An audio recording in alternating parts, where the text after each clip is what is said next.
किसी भी देश में किसी भी धर्म की कोई किताब भगवान ने कभी नहीं लिखी। हर किताब मनुष्य ने लिखी है और धर्म पंडितों ने बार बार कहकर यह बात हमारे दिमाग में भर दी है कि यह भगवान की आज्ञा है ताकि हम कोई सवाल नहीं उठा सके। शूद्रों और औरतों को भगवान के नाम पर दबाया गया है और कुछ नहीं है।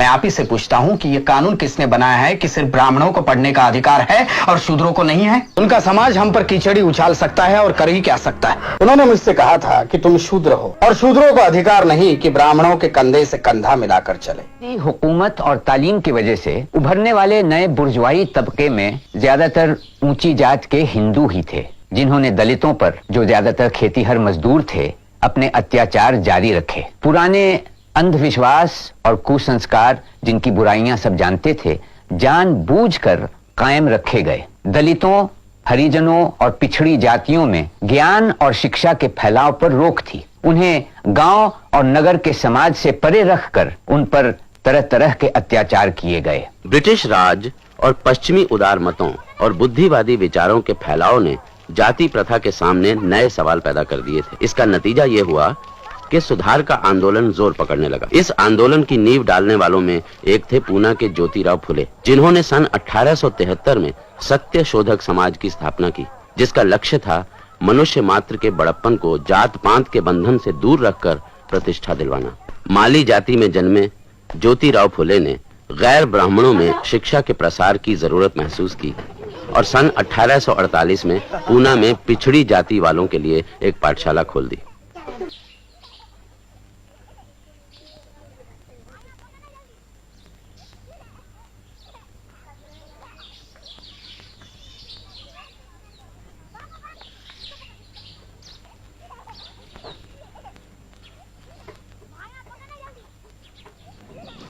समय हो गया।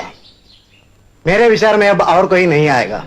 दोस्तों, बच्चों, इस पाठशाला का औपचारिक उद्घाटन करने से पहले मैं हम लोगों की तरफ से उन सभी का आभार मानता हूँ जिन्होंने हमारे लक्ष्य को पूरा करने की दिशा में हमारी सहायता की है। सबसे पहले मैं श्रीयुत भिड़े साहब का आभारी हूँ जिन्होंने हमें इस कोठरी में पाठशाला चलाने की अनुमति दी। मैं उन मिशनरी अध्यापकों का भी आभारी हूँ जिन्होंने हमें तरह तरह से प्रेरणा दी है। और सबसे अंत में मैं अपने ब्राह्मण मित्रों को धन्यवाद देता हूँ जो सनातनी ब्राह्मणों के दबाव में रहते हुए भी हमारे साथ रहे हैं और हमारे उद्देश्य को पूरा करने में मदद दे रहे हैं। अब मैं इस पाठशाला की प्रेरक शक्ति श्रीयुत ज्योतिराव फुले से प्रार्थना करता हूँ कि वे पाठशाला का उद्घाटन करें। आज का दिन बहुत भाग्यशाली दिन है। कुछ बरसों पहले मैं अपने एक ब्राह्मण मित्र की शादी की बारात में शामिल हुआ था। मित्र के रिश्तेदारों ने मुझे देखा और चले जाने को कहकर मेरा अपमान किया था। उन्होंने मुझसे कहा था कि तुम शूद्र हो और शूद्रों को अधिकार नहीं कि ब्राह्मणों के कंधे से कंधा मिलाकर चले।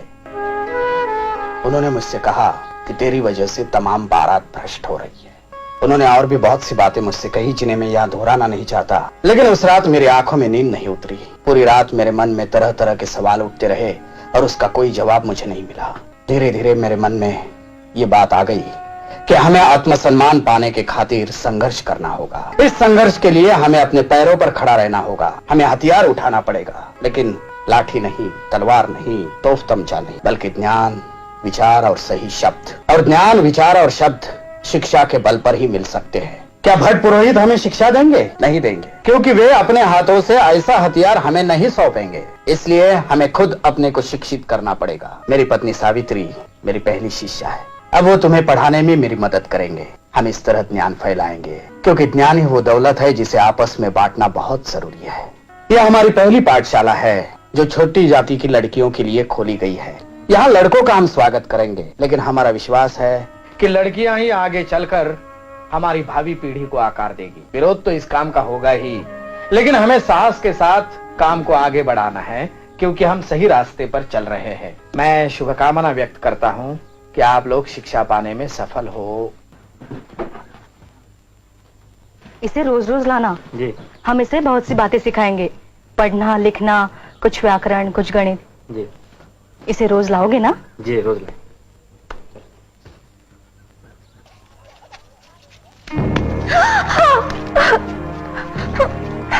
धर्म भ्रष्ट करने वालों का ऐसा ही होता है। तू हिम्मत रखो सावित्री, ये तो शुरुआत है।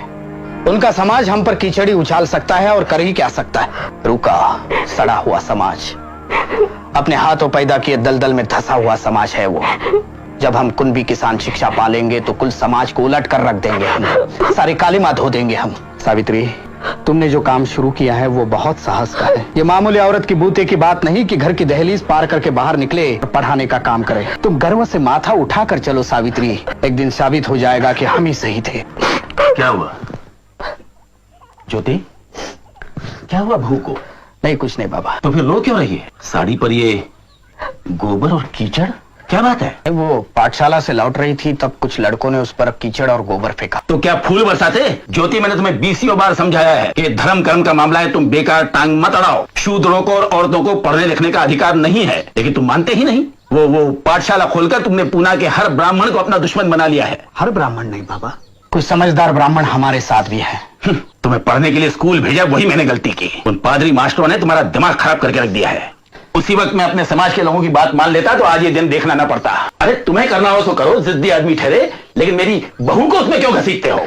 क्योंकि शिक्षा ही इस देश को और हमारे धर्म को बचा सकती है। ये तभी हो सकता है जब हर एक को शिक्षा पाने का मौका मिले। मैं अपने धर्म को भ्रष्ट नहीं कर रहा हूँ बाबा, मैं उसे सुधारना चाहता हूँ। मैं आप ही से पूछता हूँ कि ये कानून किसने बनाया है कि सिर्फ ब्राह्मणों को पढ़ने का अधिकार है और शूद्रों को नहीं है? यह ब्राह्मणों का बनाया हुआ कानून है, नहीं है? ये सब भगवान की आज्ञा है। भगवान को इसमें क्यों घसीटते हैं आप? किसी भी देश में किसी भी धर्म की कोई किताब भगवान ने कभी नहीं लिखी, हर किताब मनुष्य ने लिखी है। और धर्म पंडितों ने बार बार कहकर ये बात हमारे दिमाग में भर दी है कि ये भगवान की आज्ञा है, ताकि हम कोई सवाल नहीं उठा सके। देखो, शूद्रों और औरतों को भगवान के नाम पर दबाया गया है और कुछ नहीं है। देखो ज्योति, मैं तुमसे बहस नहीं करना चाहता। मैं सिर्फ इतना जानता हूं कि हमारे पुरखों ने कुछ नियम बनाए हैं और हमें उनका पालन करना चाहिए, बस। हाँ, मैंने भी एक नियम बनाया है बाबा। मेरे पीछे पीछे आओ, मेरे पीछे पीछे आओ, रुको नहीं तुम मत घबराओ, धिक्कारो मनु की आज्ञाएं, शिक्षा पाओ और दिलाओ, शिक्षा का आनंद महान, ज्योति का कहना लो मान। बकवास। उन गिरस्तानी स्कूल के मास्टरों ने तुम्हारे दिमाग में ये खुराफात भर दी है। और फिर किसी ने आपको यह भी बताया होगा कि मैं ईसाई बन रहा हूँ। क्या? ईसाई? सच? धर्म बदलना समस्या का कोई हल नहीं है। हालांकि ईसाई धर्म की कई बातें मुझे सही और सच जान पड़ती है, फिर भी मैं हिंदू ही बना रहना चाहता हूँ, क्योंकि मैं हिंदुओं के विचार में सुधार लाना चाहता हूँ। देखो ज्योति, मैं एक ही बात समझता हूँ, और वो ये है कि तुम्हारी वो पाठशाला बंद होनी चाहिए और बहू का पढ़ाना भी खत्म होना चाहिए। नहीं, ये नहीं हो सकता। सब हो सकता है। देखो ज्योति, मैं तुम्हें आखिरी बार बता देता हूँ कि अगर तुमने मेरी और अन्य लोगों की आज्ञा का पालन नहीं किया तो तुम्हें और तुम्हारी पत्नी के लिए इस मकान में कोई जगह नहीं है। तुम्हें ये मकान छोड़ना पड़ेगा। जैसे आपकी मर्जी। हम हमारे विचारों में बदल नहीं कर सकते, इसलिए घर छोड़कर जा रहे हैं। सावित्री, अपना सामान भरो। मैंने तुम्हें पहले ही कहा था कि ये तो सिर्फ शुरुआत है। भरो सामान जल्दी।